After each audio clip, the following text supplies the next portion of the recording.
I hope the air conditioner blasting in my car isn't too distracting, but I'm about to head into somewhere real quick, but I wanted to make a video for something that's been on my mind.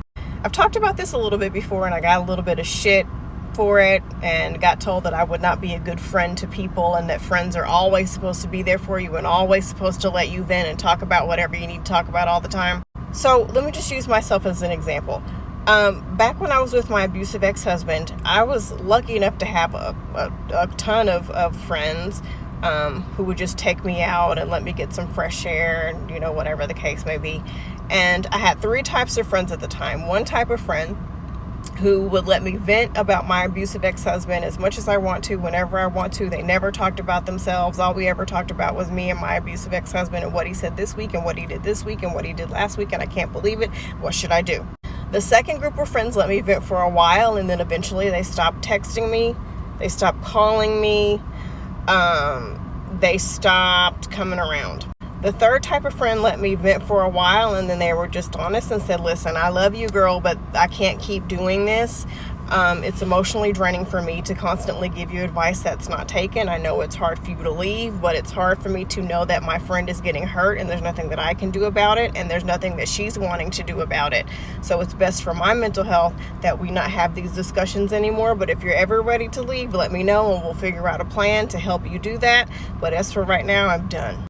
Those were the friends that woke me up and opened my eyes and started to let me see just how bad of a situation that I was in. The friends that let me vent all the time, I got my momentary relief for venting and then went back into the bullshit again. Now, the group of friends that were honest with me finally made me understand the friends that just kind of ghosted and dipped out. I'm not talking about a crisis in the family. Somebody has cancer, somebody died, you've gotten a divorce, you know, you broke up from a long-term relationship or something. I'm not talking about those things that don't happen all the time and now you need somebody to help you get through it. But the situations where all we're talking about is, girl, guess what he said? Girl, guess what he did? What do you think he meant when he said this? And I told him off, and now we're back arguing again. And can you believe this? And can you believe that? Oh my gosh, he's so annoying, but I love him. Oh my. That is fucking exhausting. Now, before you start preaching to the choir, let me let you know, I left my abusive ex-husband in 2008. I am a survivor, been there, done that. I know it takes 7 times for the average woman to leave. It took me once because I was fucking done. But it does take women an average of 7 times to leave, and then once they do leave, their chances of getting harmed or killed by their partner goes up. I do understand that you can't walk out the door randomly on a Tuesday morning, especially when you have kids. You have to make a plan where you're going to go, where you're going to live, how you're going to make money, and how you're going to take care of your kids. I totally get that. And as far as the comment of, well, friends are supposed to let you vent, there's always supposed to, friends can set boundaries with you.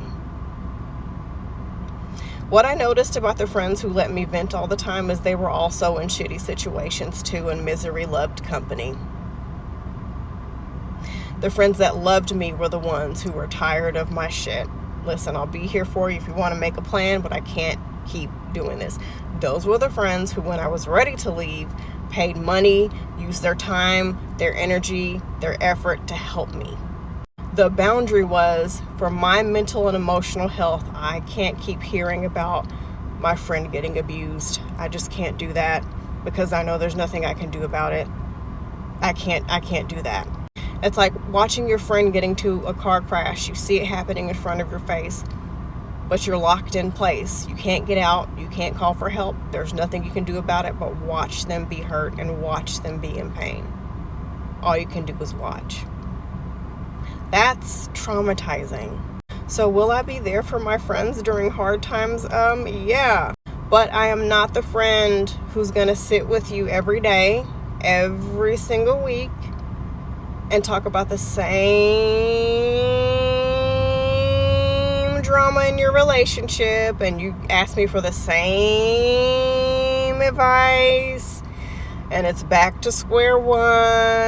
I can't do that because I love you too much and I care about myself too much to subject myself to that kind of trauma.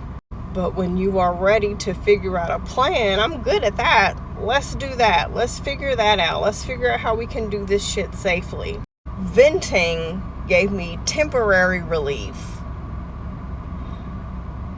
and made me feel better about going back into that abusive situation, because now I could say something smart to him. Now I figured out the perfect comeback, and it nothing ever worked. It was back to square one, and I was back to calling them and venting about the same shit over again. Venting is a temporary fix. It's not a permanent solution.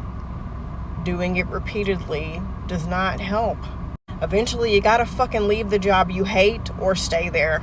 Eventually, you gotta stop coming around that toxic family, or just accept that this is who they are and this is how it's gonna be. Eventually, you have to make a safe plan to get out of that abusive relationship, or just stay there and slowly wilt away into nothingness. And it was the friends who set the boundary with me that caused me to finally be like, oh damn, I didn't realize just how this was not only affecting me, but it's affecting those around me who love me too. Oh my gosh. This really is a fucking bad situation that I am in. What is going on? Those boundaries helped wake me up. So being a good friend is being honest, protecting yourself, making boundaries, and telling your friend, hey, I love you, but this is enough at this point. That love helped me change my life. So yeah, we can vent for a little while, but after a while I'm going to say, okay, well, what's the plan? What's the solution? I can help you figure that out. We can work on that. Or the other option is I can't revisit this conversation anymore because it is mentally and emotionally harming me. I know you deserve better, but I can't keep doing this. That is also an amazingly good friend who loves you.